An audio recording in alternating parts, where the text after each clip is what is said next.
ఇదిగోని ఫైనల్గా అయితే మనకి సూప్స్ అయితే రెడీ అయిపోయినాయి. ఇక వచ్చినటువంటి సూప్స్ని మంచిగా వేడిగా తాగితే ఎంత బాగుంటుందో తెలుసా. మీరు ఎంతమందికి ఇష్టం ఈ యొక్క పాయ సూపు?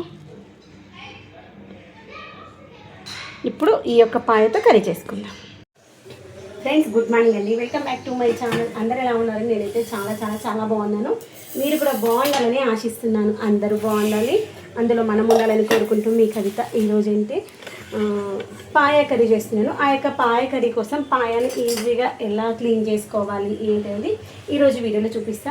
చాలామందికి ఏంటి పాయ కర్రీ తినడం ఇష్టం, కానీ అది ఎలా చేయాలి ఏంటి అనుకుంటాం కదా. మెయిన్ పాయ కర్రీ ఏంటంటే అది క్లీనింగ్లోనే ఉంటుంది. క్లీనింగ్ చేయడం ఒక్కటి మంచిగా చేసుకున్నాం అనుకోండి, కర్రీ టేస్ట్ అయితే చాలా బాగా వస్తుంది. ఇప్పుడు కర్రీ కోసము పాయలు నేను ఒకసారి దీంట్లో బియ్యం పిండి, పసుపు, ఉప్పు 3 ఆల్రెడీ వేసి పెట్టేసుకున్నాను. తీసుకురాగానే ఫస్ట్ గిన్నెలకు మార్చుకున్నాక అది వేసేసి పెట్టేసి తర్వాత మిగిలిన పని అంతా చేసుకున్నాను అనమాట. ఈ కర్రీ పొయ్యి మీద వేసేంత లోపల ఇవన్నీ పెట్టేసుకుంటే ఇది క్లీన్ చేసుకోవడం ఈజీగా అయిపోతుంది కదా. ఇప్పుడు మనం వేసిన పిండి ఉంది కదా, ఈ యొక్క పిండి అనేటువంటి ఒక నిమిషం దగ్గరికి చూపిస్తాను. ఇవన్నీ మనం వేసుకున్న పిండి ఉంది కదా, ఈ యొక్క పిండిని ఈ యొక్క బోన్ పైన వేసి, దానిపైన ఏంటంటే స్కిన్ ఉంటుంది కదా, లెగ్స్ కాబట్టి లెగ్స్కి ఉన్నటువంటి స్కిన్ ఉంటుంది. తర్వాత దానిపైనటువంటి వెంట్రుకలు కాల్ చేస్తారు కదా, ఆ యొక్క స్మెల్ రాకుండా ఉండడం కోసం ఈ యొక్క పసుపు ఉప్పు వేసేసి ఇలా క్లీన్ చేసుకోవడానికి టైం పడుతుంది. ఇలా క్లీన్ చేసుకుంటే ఈ యొక్క కర్రీ బాగుంటే గుర్తుపెట్టుకోండి. ఇది క్లీన్ చేసుకొని నీట్గా చేసుకోకపోతే అది ఒక రకమైన స్మెల్ వస్తుంది అనమాట. మనం తర్వాత దాన్ని ఎన్ని ఇంగ్రీడియంట్స్ వేసినా ఆ టేస్ట్ రాదు. ఇది క్లీన్ చేసుకోవడంలోనే ఉంటుంది అసలు అయినట్టు. ఇలా మంచిగా మనము ఫేస్ ప్యాక్ వేసుకుంటే ఎలానైతే మంచిగా స్మూత్ ఇలా మర్దన చేస్తామో, వీటి కూడా అలానే పిండితో మర్దన చేసుకోవాలి. అప్పుడే దానిపైనటువంటి అంతా పోతుంది. దాన్ని ఒక ప్లేట్లోకి మార్చేసుకుంటున్నాను.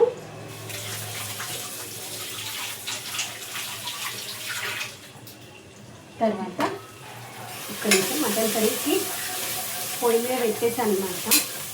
తాలింపు ఒక్కసారి కలిపేస్తే దగ్గర పడతాం.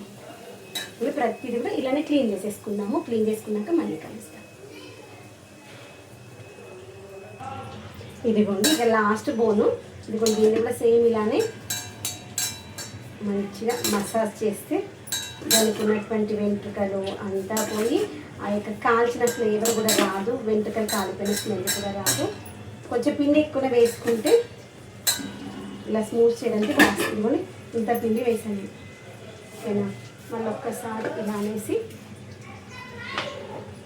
ఈ పిండి అంతా తీసేస్తున్నాను. ఒక కర్రీ అంటున్నాను ఉండదు, ఏం కాదు.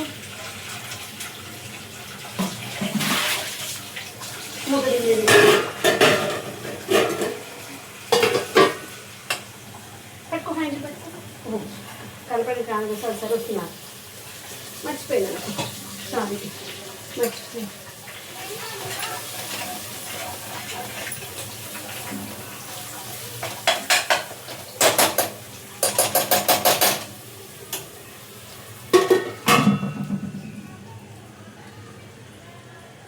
ఇదిగోండి ఈ యొక్క వాటర్లో ఈ యొక్క మనము మసాజ్ చేసి పెట్టుకున్నటువంటి పిండితో మసాజ్ చేసి పెట్టుకున్నటువంటి మేక కాళ్ళు ఉన్నాయి కదా, వాటిని వేసేసి 5 minutes నాననిద్దాము. మనం పెట్టిన పిండి అంతా బయటకు వచ్చేస్తుంది.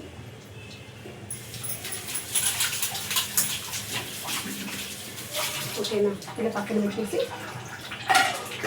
పెట్టేసుకున్నాము. ఆ లోపల మటన్ కర్రీ అయిపోతుంది. ఫ్రెండ్స్, ఇదిగోండి నేను వాటర్ వేసాను కదా. ఇప్పుడు ఏమైనా ఉంటే, ఇప్పుడు కొంచెం మొండిగా ఉన్న చాకు ఉంటుంది కదా, చాకు తీసుకొని కొంచెం బ్లాక్గా ఏమైనా ఉంటే అది గీకేసేయాలి. మొండిగా ఉన్న చాకుతో అన్నా, లేదంటే స్కిన్ అంటే వచ్చేసి ఇక స్కిన్ రాదు, ఓన్లీ పైన మాత్రమే వస్తాయి.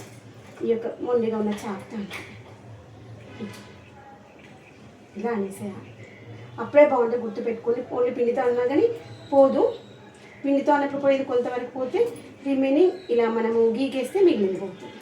ఇలా అన్నయ్య అన్నట్టు పక్కన పెట్టేద్దాము, లేదంటే ఏదన్నా అన్నాము ఏదన్నా అనలేమో కన్ఫ్యూజ్ అవుతాం. ఇలా అన్నింటినీ క్లీన్ చేసేసుకొని దీన్ని కూడా పోపిస్తాను. అదే ఆలోచిస్తున్నా, ఆ పెద్ద కుక్కర్ అయిపోయిన తర్వాత వేద్దామా, చిన్న కుక్కర్ పడతాయా అని. చిన్న కుక్కర్లో అయితే పట్టదు, వాటర్ కూడా కావాలి కదా చాలా. అది అయిపోయినాక వేసేద్దాం. అందుకే తొందరగా స్టార్ట్ చేశాను. ఫస్ట్ మటన్ వేసేసుకొని కాళ్ళ కర్రీ వేసుకుంటే బాగుంటుంది అనేసి. ఫస్ట్ కాళ్ళు వేసుకున్నాం అనుకోండి, ఈ యొక్క కాళ్ళ ఫ్లేవర్ ఆ యొక్క మటన్ కూడా వస్తుంది. ఒకవేళ ఎవరికైనా కాళ్ళ ఫ్లేవర్ నచ్చని వాళ్ళు అనుకో మటన్ తినలేదు.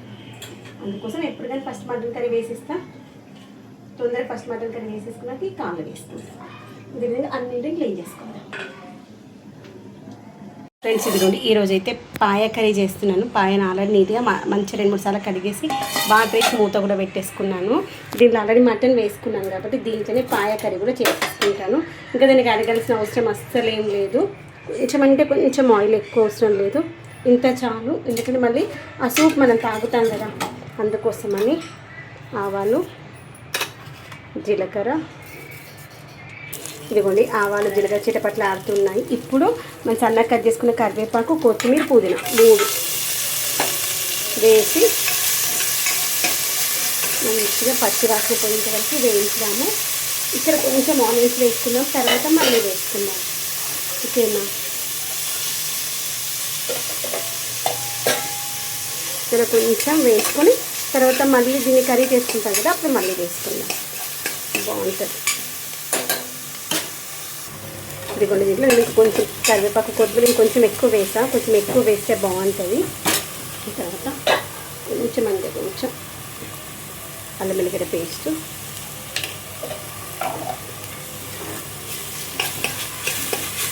పసుపు కూడా వేసుకుందాము.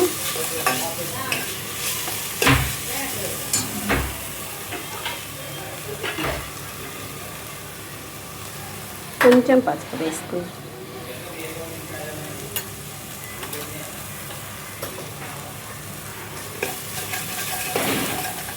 కొంచెం పసుపు వేసుకున్నాక మనం ఆల్రెడీ కడిగి పెట్టుకున్నటువంటి ఈ యొక్క కాళ్ళు ఉన్నాయి కదా, వీటిని మళ్ళీ ఒకసారి నీట్గా నేను ఒక 4 టైమ్స్ కడిగేసాను. ఒకసారి పిండితో మంచిగా రబ్ చేసేసాను, తర్వాత నైఫ్తో నీట్గా క్లీన్ చేసుకున్నాక మళ్ళీ కడుక్కున్నాను. వీటిలో ఉన్నటువంటి మనకి ఆయిల్ కంటెంట్ ఉంటుంది కదా, ఆ ఆయిల్ కంటెంట్ బయటకు వచ్చేంత వరకు కొంచెంసేపు ఫ్రై చేయాలి. తర్వాత వాటర్ వేసుకోవాలి, అప్పుడు టేస్ట్ బాగుంటుంది. ఇప్పుడు వేసిన ఆయిల్ 1 టీ స్పూన్ కూడా లేదు కదా. తర్వాత చూడండి ఆయిల్ చాలా రిలీజ్ అవుతుంది.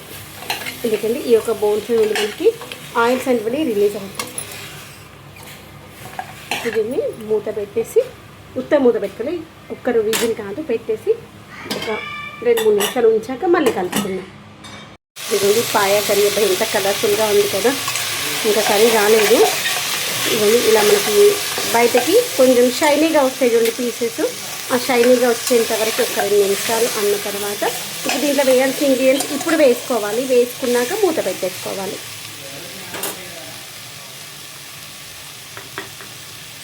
ఇవన్నీ కొంచెం అంటే కొంచెం గరం మసాలా స్పైసీనెస్ కోసం అంతే, ఆ యొక్క సూప్ తాగేటప్పుడు కొంచెం మనం తయారు చేసుకున్నది. దీంట్లో పెప్పర్ పౌడర్ ఎక్కువగా వేసుకోవాలి, ఈ యొక్క సూప్కి టేస్ట్ చాలా బాగుంటుంది. పెప్పర్ పౌడర్ మనం ఇంట్లో కచ్చపచ్చ దంచుకుని చాలా బాగుంటుంది. ఇదిగోండి ధనియా పౌడర్, తర్వాత వచ్చి కారం కొంచెమే వేసుకోవాలి, ఎక్కువ వేయద్దు. కారం కొంచెమే వేసాం ఎందుకంటే పెప్పర్ పౌడర్ టేస్ట్ ఎక్కువగా డామినేట్ చేయాలి, అప్పుడే బాగుంటుంది. తర్వాత మన సూప్కి కావాల్సినంత సాల్ట్, మనం ఎంత చేస్తున్నాము సూప్ దాన్ని బట్టి సాల్ట్, పింక్ సాల్ట్ వేస్తున్నాం కాబట్టి కొంచెం సాల్ట్ ఉప్పుదనం అనేది తక్కువగానే ఉంటుంది.